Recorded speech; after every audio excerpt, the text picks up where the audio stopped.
तो हमारे साथ इस वक्त प्रोफेसर भुवन जोशी जुड़ रहे हैं, समाजवादी पार्टी के प्रवक्ता हैं। दीपक मिश्रा समाजवादी चिंतक हैं, वो भी हमारे साथ जुड़ रहे हैं। दानिश कुरैशी राजनीतिक विश्लेषक हैं और अवधेश कुमार वरिष्ठ पत्रकार हमारे साथ जुड़ रहे हैं। आप सभी का बहुत स्वागत है।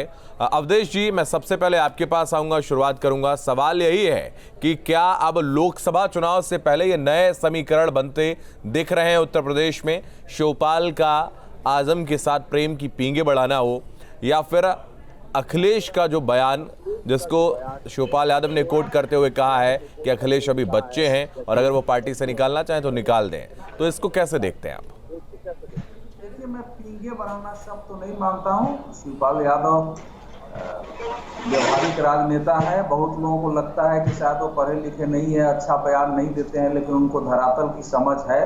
भावुकता में, अखिलेश यादव के भावुकता में उनको जरा पहले विद्रोह करना चाहिए था, उन्होंने थोड़ी देर कर दी। कोरोना के कारण उनके पार्टी का गठन नहीं हुआ, फिर उसके कारण वो साथ आए हैं। तो अखिलेश यादव को अगर इतनी समझ नहीं है कि जिस व्यक्ति ने मुलायम सिंह के साथ पीछे खड़ा होकर पार्टी को खड़ा किया है, अगर उसको अपमानित करेंगे और वो अंत तक उसका धैर्य जवाब देगा तो नुकसान पहुंचा सकता है। आखिर राजनीति करनी है तो अपमान सह के अपने को हाशिए में डाल के तो कोई नहीं करेगा।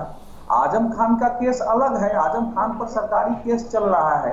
मैं, चाहे वो शिवपाल यादव बोले, कोई बोले, मैं मानूं कि उत्पीड़न है। हमारे देश में न्यायालय है, न्यायालय किसी का उत्पीड़न नहीं करती है, क्योंकि समाजवादी पार्टी की सत्ता का लाभ उठा करके आजम खान ने और उनके जैसे लोगों ने अपने अपने क्षेत्र में जिस ढंग से माफिया की तरह एक्ट किया है, केवल हिंदुओं के ही नहीं, मुसलमानों के जमीन दखल की, अलग अलग संस्थाओं के नाम पर एनजीओ बना करके लूट की है, उसका हिसाब होगा। लेकिन वो भी एक राजनीतिक पर्सनैलिटी है।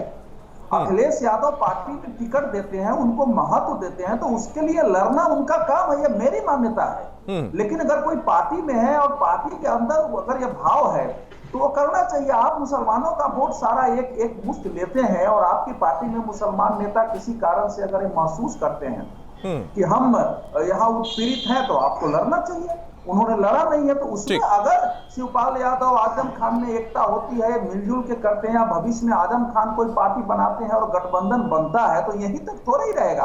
अभी आप ही ने खबर दी है कि मौर्य के भतीजे ने पार्टी से इस्तीफा दे दिया है। कल स्वामी प्रसाद मौर्य जाएंगे। दूसरे लोगों ने भी, बरेली के एक सांसद है, उन्होंने बयान दिया है, तो पार्टी में एक व्यापक टूट होगी। बिल्कुल, मैं वापस आपके पास आऊंगा अवधेश जी। हमारे साथ दीपक मिश्रा भी जुड़े हुए हैं, जो कि समाजवादी चिंतक हैं और प्रगतिशील समाजवादी पार्टी का वो पक्ष यहां पर रखेंगे। दीपक जी, आपके पास आऊंगा। जिस तरीके से इस वक्त समाजवादी पार्टी के अंदर एक कलह जो पहले देखी गई थी पिछले विधानसभा चुनाव से ठीक पहले, वैसी ही कलह अब चुनाव के बाद में देखने को मिल रही है। शिवपाल यादव इस वक्त अलग रुख उनका नजर आ रहा है, कैसे देखते हैं? देखिए, प्रश्न सिर्फ शिवपाल सिंह जी का नहीं है। वैयक्तिक रूप से तो शिवपाल सिंह जी उत्तर प्रदेश ही नहीं, देश की राजनीति में एक स्थापित नाम है और कई दशकों से हैं। प्रश्न यह है कि शिवपाल सिंह जी ने जो सैद्धांतिक सवाल खड़ा किए हैं, उसका क्या आज समाजवादी पार्टी सामूहिक नेतृत्व के बुनियादी सिद्धांत पर आगे बढ़ रही है? जो लोहिया और जयप्रकाश का नारा था, जिसके बल पर इन दोनों विभूतियों ने, अवधेश कुमार जी बैठे हुए हैं, जिसके बल पर इन दोनों विभूतियों ने कांग्रेस के समानांतर एक विकल्प खड़ा कर दिया। पत्ता पत्ता सूख रहा है, सोच में डाली डाली है, कैसा बाग का माली है। तो सुनना चाहिए, लोगों से बात करनी चाहिए, सहमति के बिंदु तलाशने चाहिए। शिवपाल यादव ने कहा कि अखिलेश यादव बच्चे हैं, इसको कैसे देखते हैं? साथी, बहुत छोटा साथी था। नहीं, शिवपाल जी को मैं व्यक्तिगत रूप से जानता हूं। शिवपाल जी का कोई भी राजनीतिक बयान सतही नहीं होता। नहीं, उन्होंने बोला है, ये उन्होंने बोला, इसका मतलब क्या हुआ फिर? इस तरह के शब्दावली का प्रयोग नहीं, उन्होंने किया है। अरे ठीक है, अब उनके भतीजे हैं, गोद में खिलाया है, उनके भतीजे हैं, वो कह सकते हैं, लेकिन हम लोग ऐसा नहीं मानते। लेकिन एक चीज हम जरूर मानते हैं कि भाई अखिलेश को समावेशी और विकेंद्रीकरण के आधार पर समाजवादी आंदोलन को मजबूत करना चाहिए। हम और वो दोनों लोग साथ बैठे थे, एक छोटा कार्यकर्ता नाराज हो गया, जनेश्वर जी उसे मनाने लगे। मैंने कहा, छोटे लोहिया, आप ऐसे व्यक्ति को इतना क्यों मना रहे हैं? जानते हैं, वहां अखिलेश जी भी थे, पूछ लीजिएगा उनसे आप। उन्होंने कहा रूठे स्वजन मनाइए जो रूठे 100 बार। और यहाँ तो वो व्यक्ति रूठा हुआ है जिसकी गोद में न तो सिर्फ भाई अखिलेश बल्कि हमारी पीढ़ी के सारे समाजवादी खेले हैं, जो हम सभी का हौसला होता है। नेताजी जनेश्वर जी के पीढ़ी के बाद समाजवादी पार्टी, समाजवादी आंदोलन। चलिए, आप भले ही कवर अप करने की कोशिश कर रहे हैं, लेकिन शिवपाल यादव सार्वजनिक तौर पर इस बात को स्वीकार कर चुके हैं कि उनका अपमान हुआ, एक बार नहीं बार बार उनका अपमान हुआ। दानिश कुरैशी हमारे साथ इस वक्त जुड़े हैं राजनीतिक विश्लेषक के तौर पर, हालांकि वो AIMIM का पक्ष यहाँ पर रखेंगे। ठीक है, मैं वापस आपके पास, दानिश जी आपके पास आएंगे। आजम खान जिस तरीके से जेल में है और अखिलेश यादव उनके लिए कोई शब्द नहीं बोलते हैं, ऐसा आरोप लगाया जाता है अखिलेश यादव के ऊपर कि एक भी बार मिलने नहीं गए, ना ही कोई सहानुभूति दिखा रहे हैं। तो क्या मुसलमानों का सिर्फ वोट लेना चाहते हैं, ऐसा मानते हैं आप? देखिए, मैं समझता हूं कि राजनीति में जो है फैसले समय पर लिए जाएं, और अगर सही फैसले लिए जाएं तभी परिणाम निकल सकते हैं। अब विधानसभा की यहाँ बहस करने का तो मतलब ही नहीं बनता, क्योंकि जो गलतियां अखिलेश यादव ने की थी वो उसे परिणाम स्वरूप उन्हें मिल चुकी हैं। हो रहा है कि देश में और पूरे देश में जहां जहां भाजपा की सरकार है, देखिए भारतीय जनता पार्टी की राजनीति को आपको समझना पड़ेगा। अब ये जो कवायद है उन राज्यों के लिए है जहां आने वाले दिनों में चुनाव है, और उसके बाद 2024। आप देखिए कितनी चालाकी से भारतीय जनता पार्टी। अरे आप बीजेपी पर कहां पहुंच गए भाई? जहां जो सवाल पूछे उसका जवाब दीजिए आप दानिश जी। दानिश जी, आप बीजेपी पर आरोप और प्रत्यारोप के बहुत सारे पटल आपको मिलेंगे, तो सवाल पूछा उसका जवाब दीजिए। क्या मुसलमानों का सिर्फ वोट लेना चाहती है समाजवादी पार्टी? मैं गठबंधन पे ही आऊंगा। मैं आ जाइए ना, इतना समय नहीं है, आप इसी पर आइए। जरूरत है जी बोलिए। समझेंगे नहीं तो आपको समझ में नहीं आएगा। अब यहाँ जो अलायंस जो बनेगा ना, वो अभी वर्तमान समीकरण देख के बनेगा। वर्तमान समीकरण आप देख ही रहे किस तरह सरकारें जो है एंटी माइनॉरिटी काम कर रही है, चाहे वो बुलडोजर हो, चाहे उनके वेलफेयर स्कीम्स हो, चाहे जो भी हो। तो बट ऑब्वियस है कि आजम खान मुख्तार अंसारी पर अतीक अहमद जैसे लोगों पर अगर बुलडोजर चलता है तो एंटी माइनॉरिटी सरकार है। अच्छा, तो मेरी बात बताइए, योगी जी के घर बुलडोजर कब जाएगा? उनके ऊपर क्रिमिनल केसेस नहीं है? अरे तो विड्रॉ कर लिया। आप सवाल उठाइए ना, खड़े करिए, आप जाइए न्यायालय में जाइए, उनके खिलाफ आप मांग करिए कि उन पर कार्रवाई हो।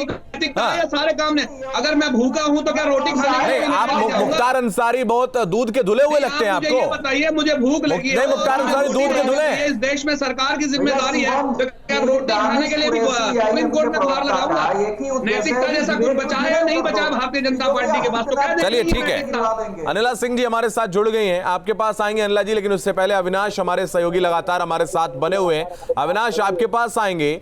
गठबंधन में दरार तो पड़ना शुरू हो गई थी चुनाव से पहले ही, जब शिवपाल यादव, अखिलेश यादव और मुलायम सिंह यादव है उसी एक रथ में सवार थे, लेकिन कुर्सी नसीब नहीं थी शिवपाल यादव को। वो दरार अब साफ तौर पर चमकने लगी है, दिखने लगी है। अविनाश,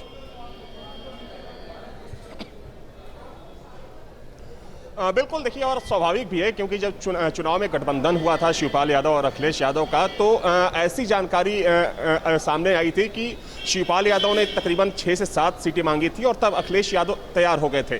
लेकिन आप सोचिए कि चुनाव के ठीक पहले सिर्फ 1 सीट से शिवपाल यादव को संतोष करना पड़ा, और उसके बाद जिस तरीके से हालात बने, अगर हम जो ताज़ा सियासी घटनाक्रम रहा उस पर नज़र डालें तो ये बात बिल्कुल साफ हो जाती है कि शिवपाल यादव अब अलग से कोई कदम बढ़ाने के मूड में पूरी तरीके से आ चुके हैं। हालांकि उनका अगला सियासी कदम क्या होगा ये आने वाला वक्त बताएगा, क्योंकि अभी ना उन्होंने ये साफ किया है कि वो भाजपा में जाएंगे या फिर किसी और मोर्चे के साथ जुड़ेंगे। लेकिन अगर हम जो सियासी तस्वीर है उस पर गौर करें तो एक बात तो बिल्कुल साफ हो जाती है कि शिवपाल यादव और अखिलेश यादव के बीच में जो दरारें थी वो दरारें और ज़्यादा गहरी हो चली है।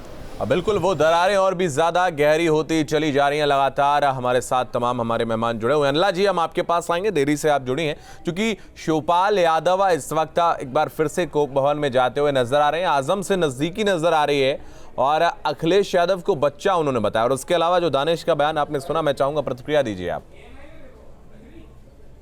मेरी सबको राम राम। और जहां तक समाजवादी पार्टी के परिवार में सर फुटबॉल हो रही है, तो ये लोग खुद उस चीज के जिम्मेदार हैं। जो मानसिकता रखकर ये लोग राजनीति में आज की तारीख में काम कर रहे हैं, तो वो आज की तारीख की जो मानसिकता है वो साफ साफ दर्शा रही है कि जिस प्रकार से इनका जो किला है, और वो किला नाम की कोई चीज ही नहीं रही है, समाजवादी पार्टी नाम की कोई चीज ही नहीं रह गई है, अब वो ढह चुका है। ना इनके पास आइडियोलॉजी है, या मैं कहूँ ना नीति है ना नीयत है।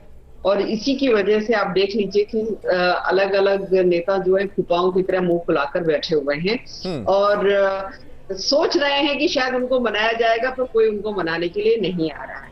और जहां तक अभी दानिश जी ने बात करी, दानिश जी यहाँ पर बात किसी पर्टिकुलर रिलीजियस कम्युनिटी की नहीं, बात यह है कि अगर साहब आप भी इलीगल कंस्ट्रक्शन करेंगे तो आपकी बिल्डिंग पर भी बुलडोजर करेगा। तो ये जो विक्टिम कार्ड वाला जो खेल है ना, 70 साल चल चुका इस देश में, अब नहीं चला, अब नहीं चलेगा और ना चलने वाला है। इस देश के नागरिक की तरह रहिए, ये नहीं कि जब भी कोई अगर पॉपुलेशन पॉलिसी बनेगी, ठीक है, अरे अनिला जी मुसलमानों के खिलाफ है, एनआरसी होगी, अरे मुसलमानों के खिलाफ है।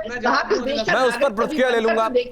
एक सवाल का जवाब आप ये दे दीजिए। आपकी पार्टी की तरफ से कहा गया था, एक बयान आया था कि अखिलेश यादव खुद नहीं चाहते हैं कि आजम खान जेल से बाहर आए।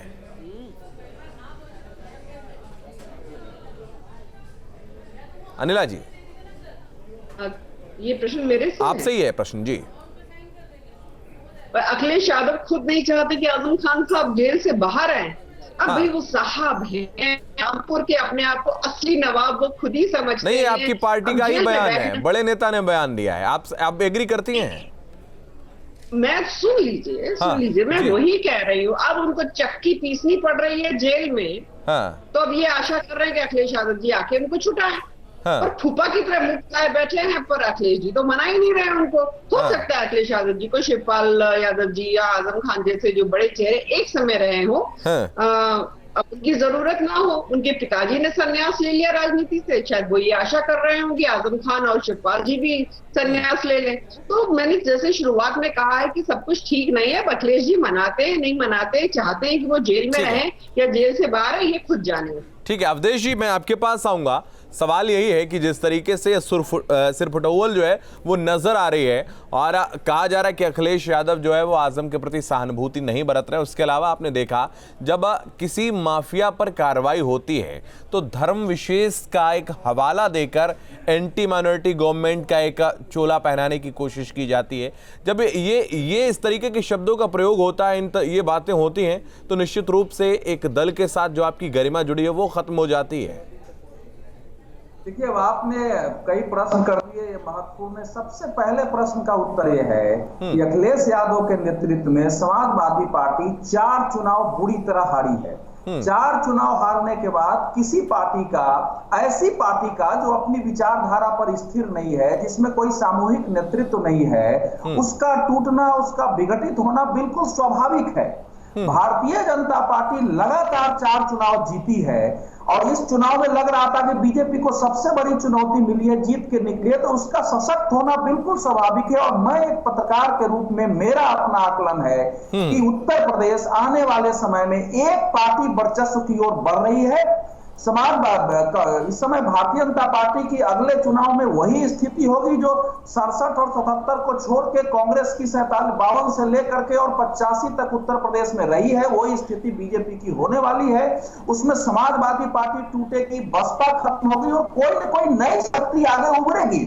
अब वो शिवपाल यादव उस जगह को भरेंगे और कौन भरेंगे अलग बात है, लेकिन ये स्थिति बन रही है और वो जो निराशा है बाकी विपक्षी पार्टियों में वो दिख रहा है। अभी उसका एक क्लियर पिक्चर नहीं है। जो दूसरी बात आपने पूछी है, जनता ने इस बात को नकार दिया है कि स्वयं को पीड़ित बताने वालों को जनता किस नजर से देखती है। वैसी की पार्टी को उत्तर प्रदेश में कितने वोट मिले हैं आपने देख लिया है। भारतीय जनता पार्टी ने हैदराबाद में जाकर चुनौती देके वहां के जो नगर निगम है वहां अपनी स्थिति जो है स्थापित की है। और इस 2 सीटें भी हैं, 2 विधायक भी हैं इनके वहां पे। और नहीं, वो ऐसा है कि 2 विधायक हैं, नहीं, वो तो गुजरात में भी जीत गए हैं वो, लेकिन जीते कौन है ये देखेंगे ना। तो उनकी पार्टी का विस्तार हो रहा है, क्योंकि वो आक्रामक होकर के या अतिक्रमण के खिलाफ बोलते हैं, जो उनके अंदर एक नई आक्रामकता है मुसलमानों को लेकर के, उसके आधार पर कुछ सीटें मिल रही है। लेकिन ओवरऑल स्थिति नहीं है इस देश में। और उनके बोलने से जो हिंदू समाज कल तक ये मान के चलता था कि हमको बिल्कुल बीजेपी को सपोर्ट नहीं करना चाहिए, बीजेपी का सपोर्ट बढ़ रहा है। अखिलेश यादव ने तो मुसलमानों के वोट के लिए कोशिश की, उसका ध्रुवीकरण का एक प्रतिक्रिया हुई यूपी में है और पूरे देश में हो रही है। तो इसका एक पक्ष आ रहा बिल्कुल, है। मैं वापस आऊंगा आपके पास। भुवन जोशी हमारे साथ जुड़े हुए हैं, समाजवादी पार्टी के प्रवक्ता। भुवन, आपके पास हम आएंगे। इस वक्त जैसा कि अवधेश जी ने भी कहा है कि शिवपाल यादव और अखिलेश यादव के बीच जो तल्खियां हैं वो और भी ज़्यादा बढ़ती चली जाएंगी, क्योंकि जो इस वक्त हालात हैं वो बेहद हम कह सकते हैं कि चाहे शिवपाल यादव हों, चाहे अखिलेश यादव हों, या आपके पार्टी के और भी नेता हों, कोई किसी का सामंजस्य बनता नहीं दिख रहा है। दूसरी बात, जिस तरीके से अखिलेश यादव के नेतृत्व में जितने चुनाव हुए सारे चुनाव हारे हैं अभी तक, ये भी अवधेश जी ने कहा है। देखिए, मैं इतना कहना चाहता हूँ, समाजवादी पार्टी के बारे में जो भी मैं कहना चाहता हूँ वो तो मैं कहता हूँ, लेकिन पीएसपी के बारे में जो माननीय शिवपाल जी और उनके जो प्रवक्ता साथी जो उनके विचारक बैठे हैं, दीपक भाई, ये विचारक है, क्योंकि हमारा संगठन अलग है और उनका संगठन नहीं, इनके बारे में ये बात है। और मैं आप ही के चैनल के माध्यम से अपनी भारतीय जनता पार्टी के जो प्रवक्ता साथी है, जिन्होंने कहा कि समाजवादी पार्टी नाम की कोई चीज नहीं है, तो उनसे निवेदन करना चाहता हूँ ऐसे असंवैधानिक बातें ना करें। चैनल पे, प्रतिष्ठित चैनल पर समाजवादी पार्टी की 111 सीटें हैं, 125 हमारे अलायंस की सीटें हैं, और हमारे राष्ट्रीय अध्यक्ष जी मुख्य वहां पर विरोधी दल के नेता है। तो ऐसा जो जनमानस है, 25 करोड़ की जनता है, उसका अपमान ना करें और संवैधानिक शब्दों का प्रयोग करें। आप प्रवक्ता है पार्टी की, हमारी शुभकामनाएं व्यक्तिगत रूप से आपके साथ रहती है, लेकिन इस तरह का अनादर न करें। अब जवाब दे दीजिए भुवन जी, अब जवाब दे दीजिए। अब मैं आपकी बात का जवाब देना चाहता हूँ। पार्टी एकजुट है, पार्टी 2024 से अपने अलायंस के साथ बढ़ेगी। और कैसे एकजुट है? शिवपाल यादव अलग रुख है, आजम खान का अलग रुख है, बाकी आपकी पार्टी के स्वामी प्रसाद मौर्य का आप लेकर आए, उनके परिजन भी पार्टी छोड़कर इस्तीफा देकर भाग गए। मैं बहुत गंभीरता से कहना चाहता हूँ, यही चैनल और हमारे जो विपक्षी लोग हैं वो तो घोषणा भी कर चुके थे 19 तारीख को कि शिवपाल जी अलग जा रहे हैं। ये तो घोषणा भी कर चुके हैं, घोषणा वीर बन चुके हैं भारतीय जनता पार्टी में, कई मीडिया कर्मी। वो 19 तारीख भी चली गई। अगर वो गए नहीं है तो जाए हुए वो लग रहे हैं। जिस तरीके से उनका बयान है, उन्होंने कहा कि अब निकालना चाहते तो अभी निकाल दें। ये कोई ऐसा तो नहीं, मित्रता वाला बयान तो नहीं है। मैं बहुत गंभीरता से कहना चाहता हूँ, समाजवादी पार्टी जो देश के प्रदेश के गंभीर मुद्दे हैं, बेरोजगारी है, शिक्षा है, और आपके लगातार जो शिक्षा माफिया के द्वारा परीक्षा लीक हो रही है, हम इनकी लड़ाई लड़ने का काम करते हैं। दानिश जी, आपके पास आएंगे। जो इस वक्त समाजवादी पार्टी में हो रहा है, और आजम खान को आपने ऑफर भी दे दिया है, तो ये ऑफर क्या स्वीकारेंगे? और जो इस वक्त जो घटनाक्रम चल रहा है, इसको कैसे देखें? देखिए, राजनीतिक जोड़ तोड़ तो हालात के मद्देनजर ही होते हैं, ये आपको समझ लेना चाहिए। इससे पहले भी कोशिशें हुई हैं, इससे पहले भी साथ भी गए, इससे पहले भी अलग भी गए, मुलाकातें भी हुई, बातें भी हुई, लेकिन अखिलेश से जो नाराजगी है, जो मुस्लिम बाहुल की, उसका रीजन ये है कि वो अपने एमएलए के पेट्रोल पंप जैसा, मतलब पेट्रोल पंप समझिए आप, इतना सारा लीगैलिटी उसको करनी होती है, उसके बावजूद भी सरकार जो है वो बुलडोजर घुमाई जा रही है। जो कि विधायक है वो समाजवादी पार्टी के, अगर उसके लिए भी अखिलेश आवाज नहीं निकालेंगे तो याद रखिए, लोग विकल्प की तलाश करते हैं तो निकलेंगे ही, चाहे वो आजम खान हो या अदना से अदना कार्यकर्ता हो। हर आदमी अपना विकल्प तलाशने के लिए, क्योंकि राजनीतिक। अनिला जी, अंतिम प्रतिक्रिया दे दीजिए, 30 सेकेंड। अनिला जी, देखिए, मैंने शुरुआत में भी एक ही बात कही थी और मैं दोबारा यही बात कहूंगी, दानिश जी से भी यही कहूंगी। दानिश जी, इस देश के नागरिक के रूप में सोचिए, विक्टिम कार्ड के रूप में मत सोचिए। किसी का पेट्रोल पंप हो या किसी का होटल हो या अवैध अगर है तो कार्रवाई होगी, बुलडोजर चलेगा। बिल्कुल। चलिए, बहुत धन्यवाद आप सभी का हमारे साथ जुड़ने के लिए इस खास कार्यक्रम में। सवाल यही है कि आने वाले समय में अब घटनाक्रम क्या कुछ होने वाला है, राजनीति किस करवट बैठेगी, क्योंकि शिवपाल यादव एक बार फिर से कोप भवन में जाते हुए नजर आ रहे हैं, और मुस्लिम वोट बैंक जो कि समाजवादी पार्टी का एक बड़ा वोट बैंक है, वो भी छिटकता हुआ नजर आ रहा है। तो 24 के रण में क्या समाजवादी पार्टी का हाल वही होगा जो 22 के महासमर में हुआ? ये भविष्य के घर में इस खास कार्यक्रम में फिलहाल इतना ही। आप लगातार बने रहिए न्यूज़ स्टेट के साथ।